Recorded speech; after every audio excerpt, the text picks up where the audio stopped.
Joining us now, journalist and author Paola Ramos. She is contributor for MSNBC and Noticias Telemundo. Also joining us is independent reporter and former Washington Post columnist, my former colleague Philip Bump. Thanks so much for joining us this morning, guys. It appears that the apocalypse that Republicans were predicting was going to happen did not happen. But Paola, what did you see yesterday on the streets? So I was coming back from the Rio Grande Valley. So I spent the last week in the valley. And so a lot of people came out there, right? I think it's important to look at some of the most vulnerable places to really understand whether or not they were silenced by fear. And I think yesterday was a type of barometer. How far gone are we or not? And what you see in the Rio Grande Valley is, of course, a place that Donald Trump flips.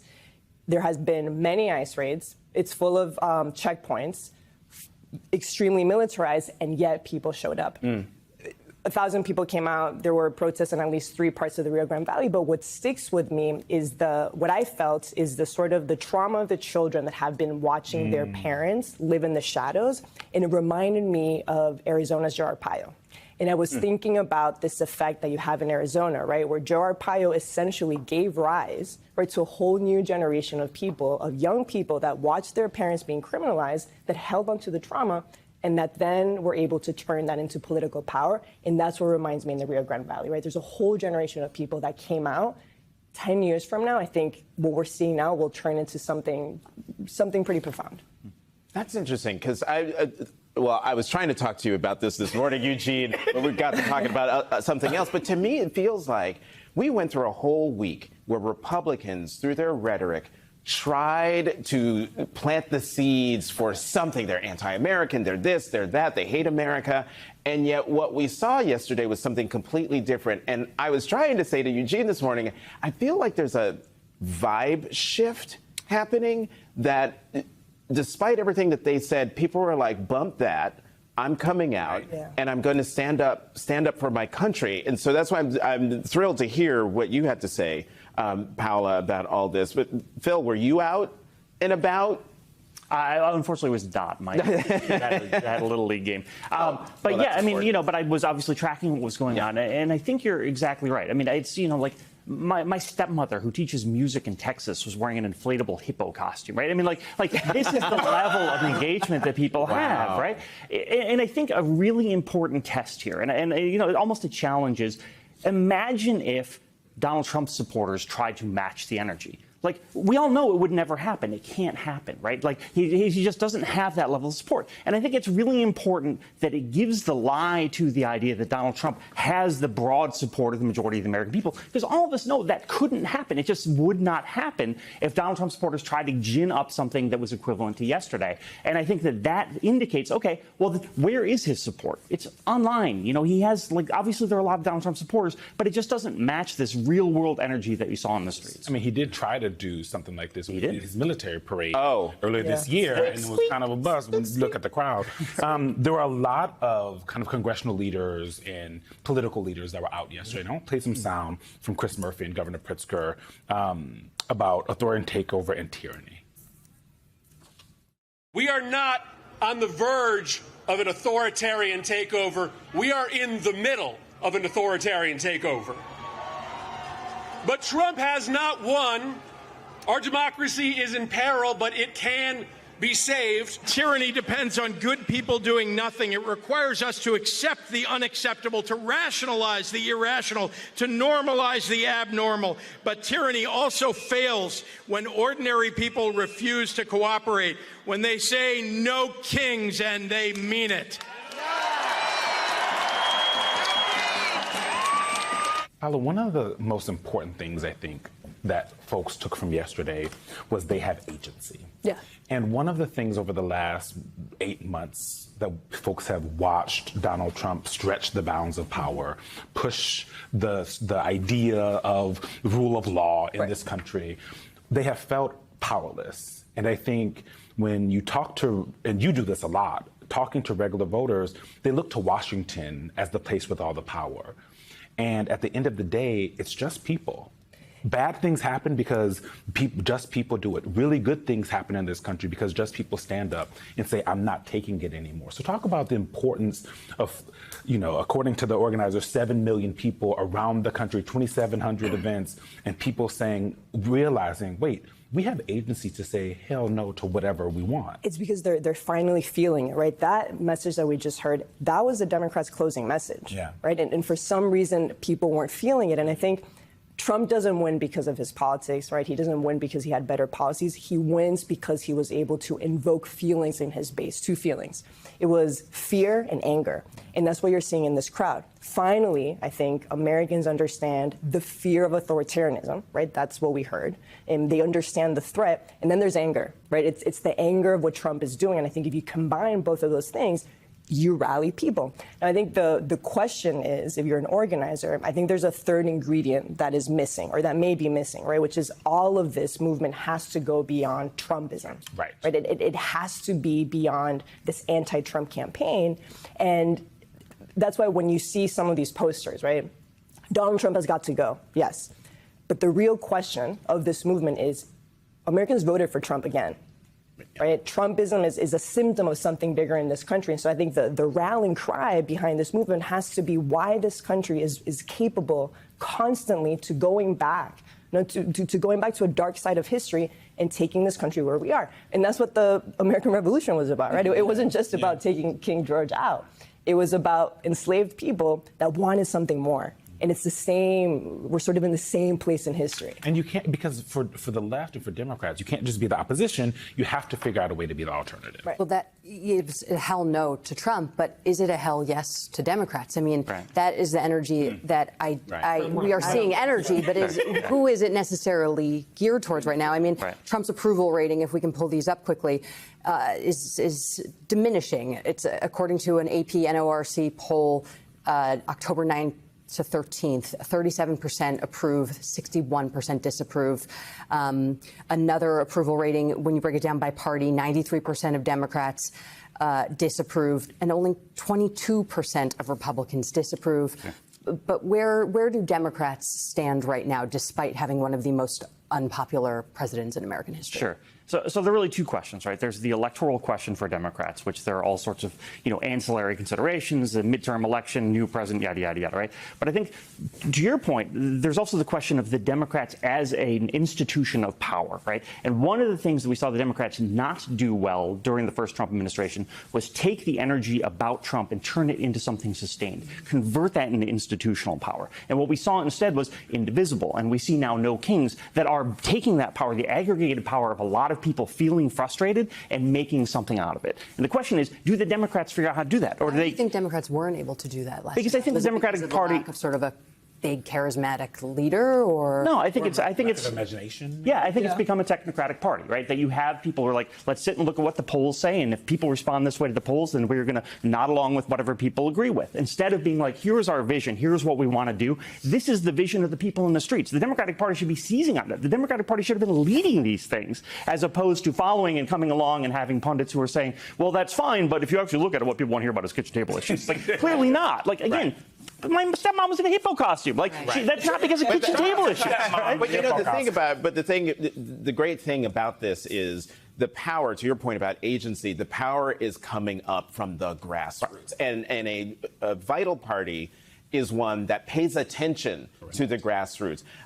Put the poll number put the poll numbers back up again, because we can focus on the Democrats, but I want to focus on Trump's approval rating among Republicans. I always say Donald Trump does not care about the overall approval rating. He cares about his standing with Republicans, and I want people to focus in on 77%. I have never seen Trump's approval rating below 90 or below 89, 88. This is 77%. Am I making too much of the fact that his approval rating among Republicans seems to be not cratering, but tumbling? Jump ball. Faltering. Yeah, I mean, look, I think it's one poll. We should always recognize it's one poll. And, and you're right. This is a president who, during his first term, would constantly lie about how his approval rating was 98% among Republicans. Just make up numbers, right? So I'm sure he's going to make up some new number about this. I think that 22%, the flip side to that 77%, is also more. 1 in 5 Republicans disapprove of how Donald Trump is doing in this poll. I think that is the sort of thing where, if not Donald Trump, who seems to be pretty well isolated from reality at this point in time, someone around him is going to look at that and say, okay, this is actually not the direction we want to go in. And the sample size here is also important. It's 1,289 adults. This is not a poll of 500 people. Yeah. And it's it's NRC, which is very reputable. Yeah. I think you see it very clearly with immigration, right? And I think that's the dissonance where a majority of Republicans like his plans, they value his plans, but they're uncomfortable with the way in which he's doing it, right? And I think that's kind of the tough question here. Most of his base likes what they're seeing. They want the mass deportations. They're okay with parts of Trump's authoritarianism. They just don't want to feel uncomfortable by it. And then when their neighbors get snatched up, exactly, then they feel something. Because they believed they were all criminals and so on. So right. Exactly. Right. Yeah. And now American citizens. Yeah. Exactly. Right. Yeah. But so 1 in 5 Americans now doth protest if Trump shoots someone in the middle of Fifth Avenue. We know Donald Trump enjoys drawing a big crowd, and now he's got one for the history books. Organizers estimate October 18th's No Kings protests, held in more than 2,700 locations across the country, drew more than 7 million people, the largest single-day demonstrations ever mounted against a sitting president. From major cities to small towns, Americans with complaints that spanned the political spectrum showed up united by a single message. This country belongs to the people, not to one man's ambition or to his bank accounts. Trump knew this was coming. He's been embarrassed by the last No Kings protest, which took place on his birthday and the day of his now infamous poorly attended army parade. And yet, in the days leading up to October 18th, Trump and his allies tried everything they could to delegitimize the protest, to dehumanize the protesters, and discourage others from joining them, branding them Marxists and Antifa, calling it the Hate America rally, dismissing millions of ordinary citizens as radical leftists. Imagine that. The very people taking a wrecking ball to American democracy and our shared history are calling the American people unpatriotic for rejecting a would-be king. It makes you wonder if they've even read the very history they want potential citizens to know. Because in case you haven't heard, the administration this week announced that it's making the U.S. citizenship test longer and harder, doubling the number of questions that green card holders must answer correctly. Perhaps Trump and his allies should be taking that exam themselves, because if they did, they would be reminded that this nation was founded quite specifically and for no greater reason than resistance to tyranny.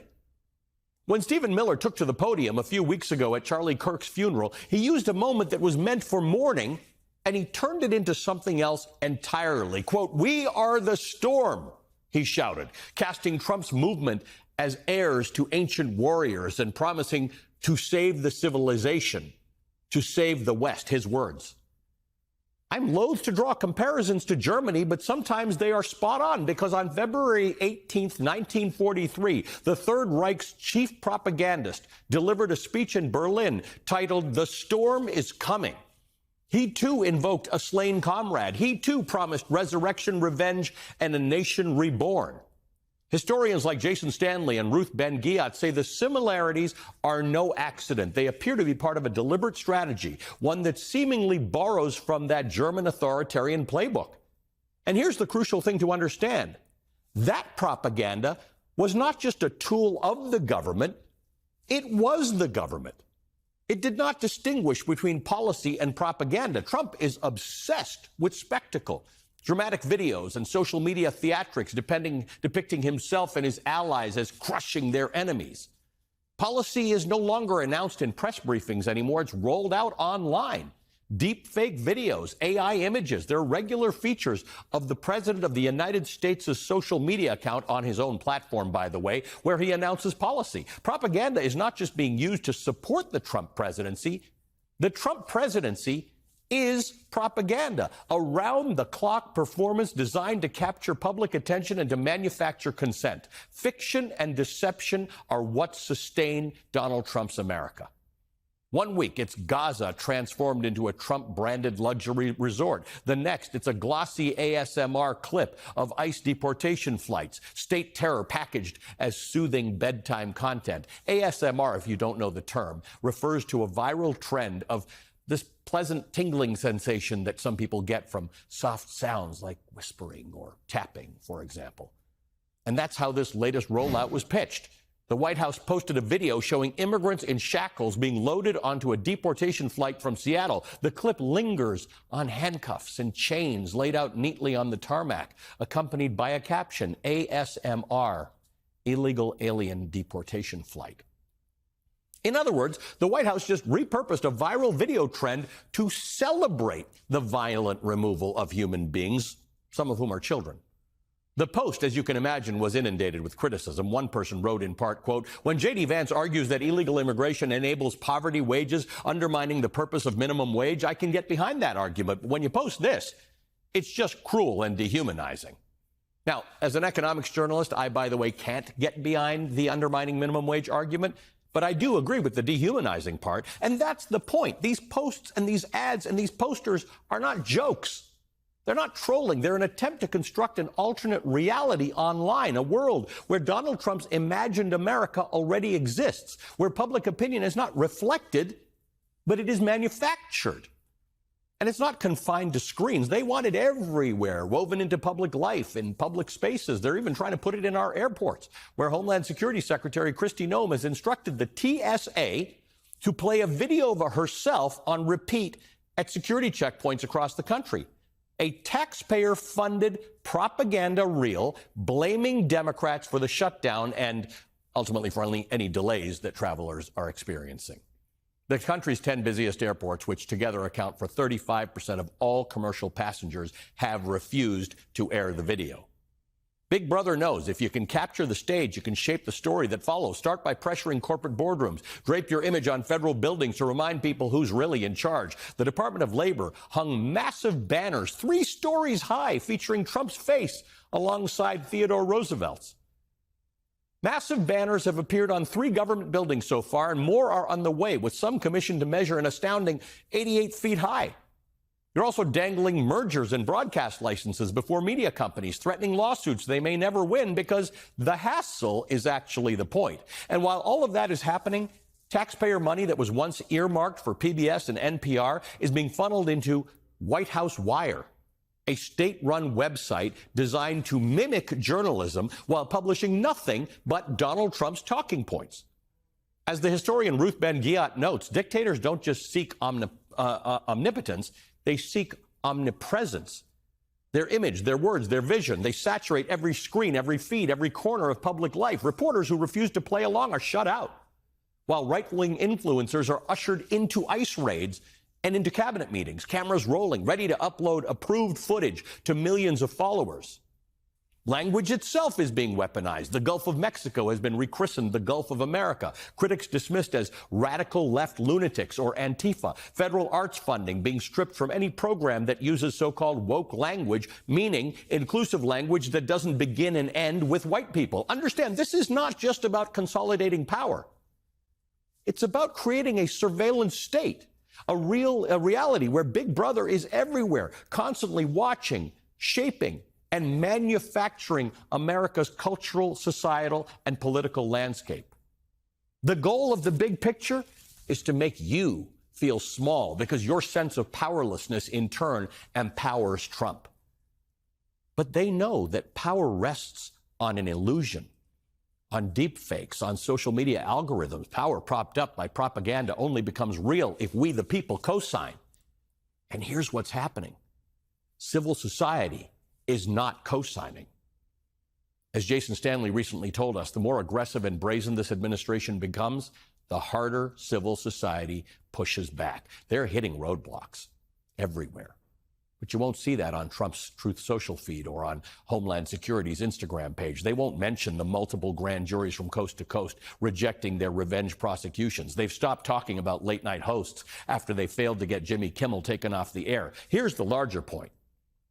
We live in a different world. This is not 1930s Germany. It's 2025 America, and Trump and his allies cannot turn back the clock, try as they might. They cannot erase our interconnectedness with the wider world. They cannot undo pluralism, and in an interconnected democracy, mass manipulation is much, much harder.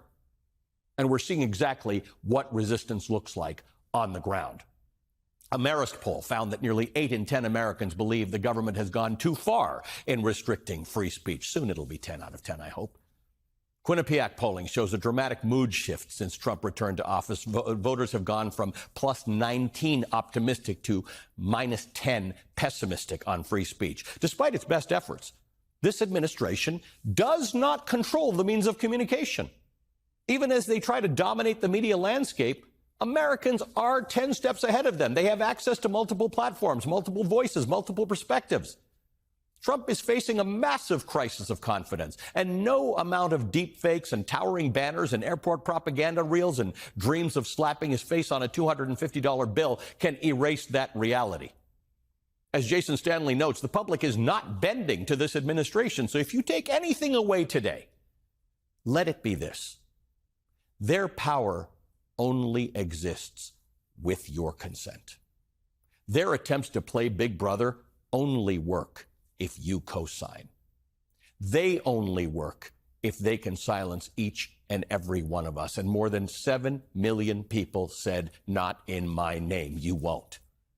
And you can expect millions more to keep saying no to this would-be king as he intensifies his war on your freedom and your democracy.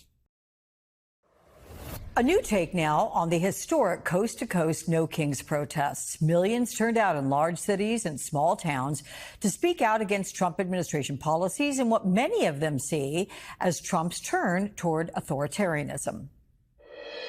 I love this country, and I think protesting is like the most American thing we can be doing. This is the most American thing that you can do. Protest and speak for what you believe in. The people who come out here and fight and who want to resist, those are the people who make change. Those are the people who make history. And there are way more, like I said, there are way more of us than there are of them. We have a constitution for a reason. It provides us inalienable rights that we have to adhere to. And in this country, we have no kings, period. Well, joining me now, we have Mark Leibovich, staff writer with The Atlantic, author and MSNBC political contributor, as well as Molly Jong-Fast, host of the Fast Politics podcast and an MSNBC political analyst, both of them good friends to us. Hey, you guys, it was rather heartening to listen to all those sound bites. They know what they're talking about. The most American thing to do, the turn towards authoritarianism by this president, that we don't have kings in this country. I'm curious your thoughts, Mark, on the turnout and how these protests unfolded.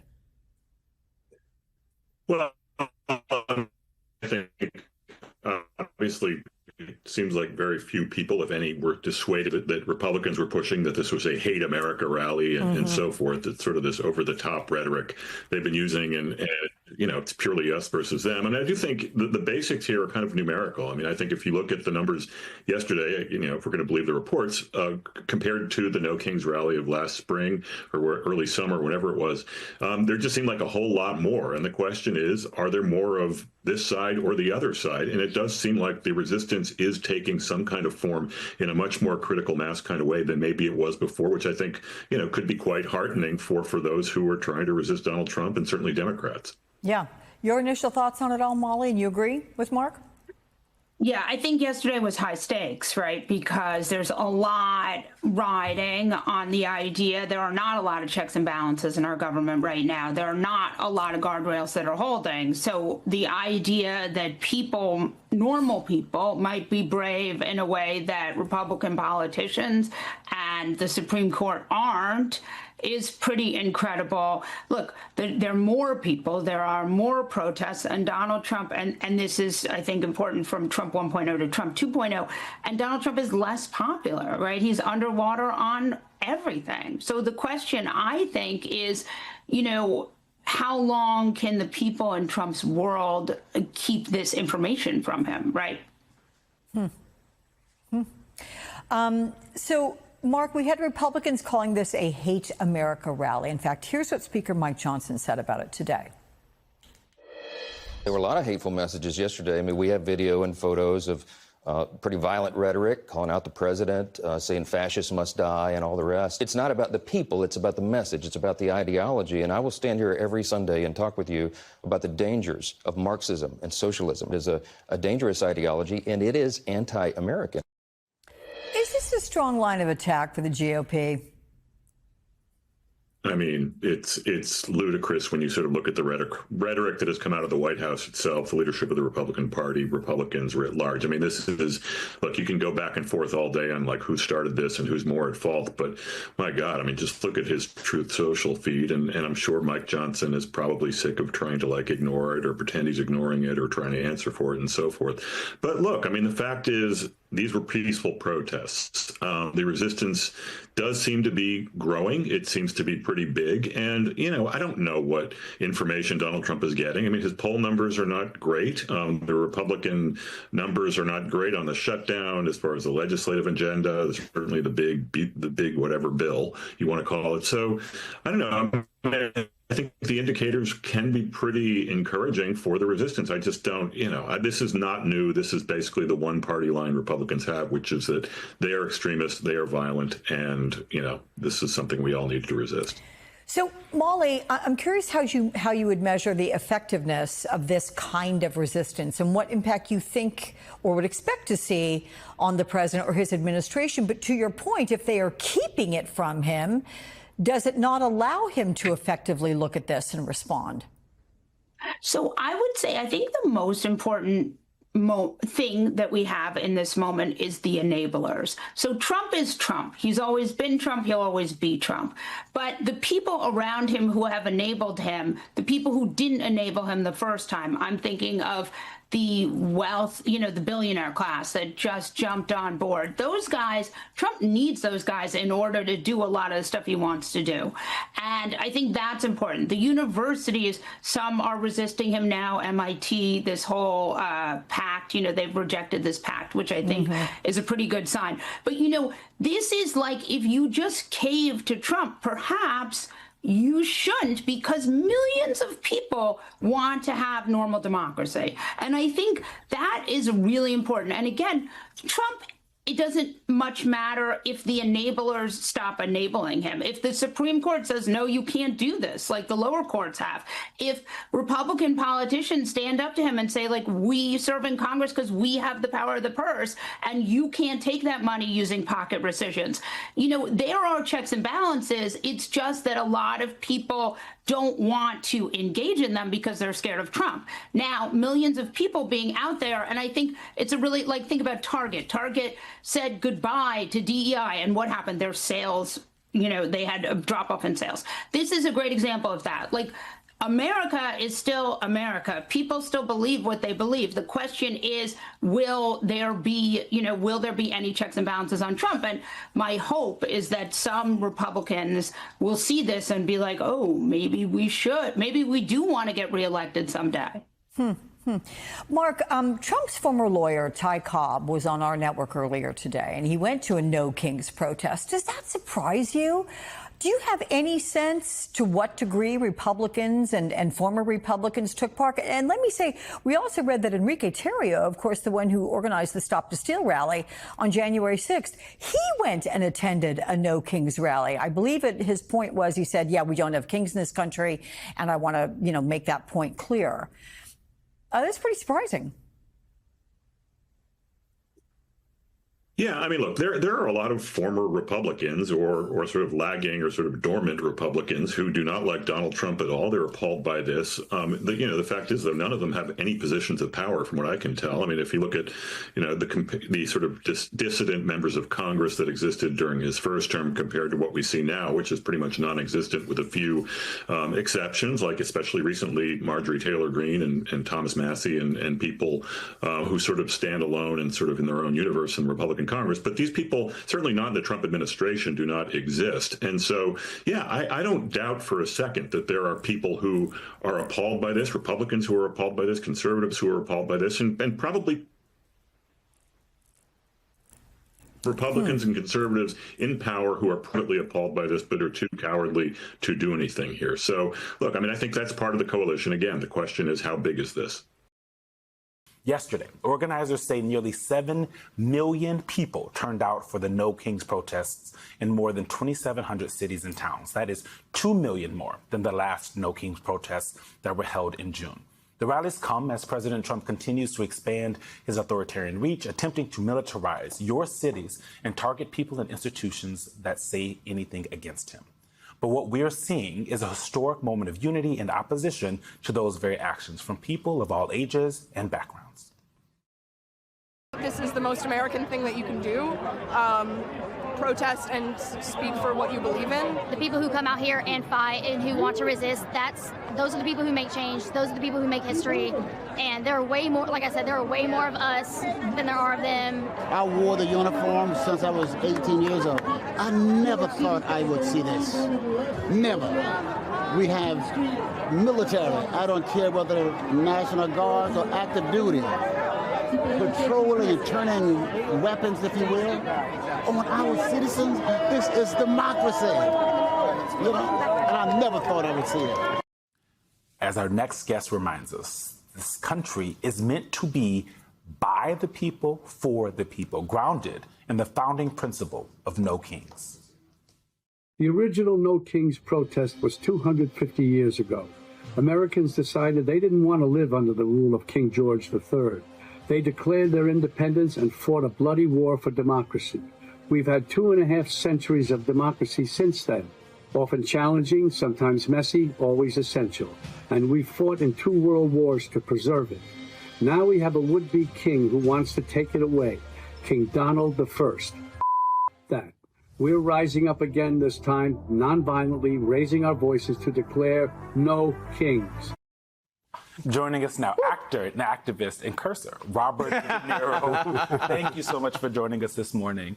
You know, when you look at and hear from all the folks that were out on the streets yesterday, young and old, white and black, from across the political spectrum, small towns and big cities, what do you think that tells you about the difference that we have now and kind of the resistance that's growing and where we started in January? It tells me that I'm very happy to see that, because we need much more of it going forward, because that's the only thing that the politicians are going to recognize. They either face the wrath of Trump or the wrath of the people. And they have to be more afraid of the wrath of the people and realize this is not good. I better strap on my balls and do something about it. Do you think they got that message, that's going to resonate with them as the week comes into? It has to. We can't let up. Cannot let up on it, because he is not going to leave the White House. He does not want to leave the White House. He will not leave the White House. Anybody thinks he'll do this, he'll do that, is just deluding themselves. The Republicans, most of all, because they know, but they're going along with it. It's a classic bully situation. We see it, and there's no other to face a bully. You have to face him and fight it out and back him off and back him down. That's the only way this is going to work. You know, speaking of strapping on balls, there seems to be only one candidate in the New York City mayoral race who is willing to do that and who has been critical of President Trump right now. Have you decided who you're voting for yet next month? I don't know, but I have thought of the thing that I like about Hamdani is that he's young, he's smart, and he means well. You know, he's not a mean person. He's not a bad person. He'll have to make decisions. There'll be compromises, like all politicians, like everybody who is in a position of making decisions that somebody's not going to be happy. But at the end of the day, I feel that I think at this point, I don't know enough yet to go further, but that he will have, he could be somebody that would be the right choice. But you have some reservations about him? I don't even have a reservation. I don't know, and I don't want to say even reservation. I don't know. You said earlier, Mr. De Niro, about the president, he will not leave the White House. This is where you and I are on the same wavelength, because I've long No thought way. He will not. We see it. We see it all the time. He will not want to leave. He set it up with his. I guess he's the Goebbels of the cabinet. Stephen Miller. He's a Nazi. Yes, he is, and he's Jewish, and he should be ashamed of himself. Well, I was asking this question to get to the point, kings think that they should rule forever. Let me put up something that the president posted last night on X. He writes, "We're built different. Have a good night, everyone." And look at what he puts up there. He and J.D. Vance as, what is that, king and queen? King and king? I don't know. Above, once again, putting a sombrero on the head of House Minority Leader Hakeem Jeffries, and then adding Senate Minority Leader Chuck Schumer to the fun by giving him a sombrero. Your reaction to that? It's all nonsense. We know it's all racist. It's all. I mean, that's what he appeals to. That's what Trump is. Everything is. What you see is what you get. It's not going to change with him. Everything. He's just. The point is, we have to keep fighting and pushing until he is out. Period. There's no other way. He's not going to want to leave the White House. What is he facing? He's facing certain things. No matter what the Supreme Court, they're going to find a way to go after him for what he's done, all the awful, monstrous things that he's done. I don't see any. He's not going to want to leave. Why should he? On that point, then, what do you make of the National Guard deployments? He first did it in Los Angeles, then really did it in Washington, D.C., where he has control of the National Guard. But then he's trying to get them into Illinois, into Portland. Yeah, he's going to get them in to intimidate when the midterms come. It's just this psychologically is going to wear on people. We have to have a defense against that, an oppositional offense. We have to be strong to counter that kind of situation when it comes, because that's what he's trying. It's better to neutralize it now than to worry about it later, or try and neutralize a bit of it and be ready, because this is what it is. It's going to be the freedom to walk into the polling station and vote without being intimidated. It's all about intimidation. Are you certain, though, that people are going to be able to do that? I mean, we want to make sure that they will go, that they feel comfortable enough to go. They realize that they're going to lose everything if they don't go. One of the complaints we hear from a lot of people, especially voters, is that there's been sort of a failure of imagination from Democrats to take Trump seriously. Well, they better take him seriously now. They better take him seriously now. Have you communicated your displeasure with anyone in the Democratic Party about the way they've handled Trump? No, I like what Newsom has done, because he's trolled him and he's fought fire with fire, and that's what you have to do. And he called him an invasive species, which is what he is. So he's not. He's a thing that doesn't understand. Trump does not understand anything about humanity, people. He has no empathy. I don't know what he is, but he's an alien, and he wants to hurt this country. It's something deeply psychological in him. He wants to hurt people. He wants to hurt this country. He doesn't care. And what saddens me the most, upsets me the most, is that people follow him and they think and they kiss his ass and they look up to him. And I don't understand it. I don't understand the people in his cabinet, some of them, Rubio, how they can live with themselves after what they've allowed him to do and not stood up. Even walk out of the room when what they did with Zelensky the first time. Rubio, looking at his face, they got the camera on him. If he had balls, he would have walked out. Mr. De Niro, you're talking about... And he say, my conscience, I'll lose my job, I'll do things, I can always go on the air, I can always talk later, they'll always listen to me. But look what he stayed... I don't understand it. Mm-hmm. Mr. De Niro, you talked about the people around President Trump. I want to play something that the White House press secretary said earlier this week about the Democratic Party and get your reaction on the other side. The Democrat Party's main constituency are made up of Hamas terrorists, illegal aliens, and violent criminals. That is who the Democrat Party is catering to, not the Trump administration and not the White House and not the Republican Party, who is standing up for law-abiding Americans, not just across the country, but around the world. Language matters, and the way that you Look what talk she's about saying. it. Yeah. Look what she's saying. There's no respect for any kind of truth or anything. It's just it's another world. We have to combat it. There's no way around it. What this kid, I'm just so, I don't even know what. What do you think what do you think they are trying to signal? They're trying to signal to the people they reach, and I'm certainly not reaching those people on this program, but maybe through little sound bites and this and that, and the internet and so on. They're trying to. They're used to seeing Trump do his stuff, and they talk and they listen, and that's the truth to them because they don't listen to anything else. Somewhere way out in the Midwest, somewhere out in the out west, in certain places, the rural places. That's the truth, because he gets the airtime, and I think that we need more airtime, just more push against, and not. I wish that you can't do this in some ways, but that the news media could find ways to kind of ignore or tamp down nonsense from Trump. It's just total nonsense. But those people out there listen to it and assume if it can be on the air and it's out there, it's the truth. Mr. De Niro, we are in what is today, 19th? We are 19 days into the government shutdown.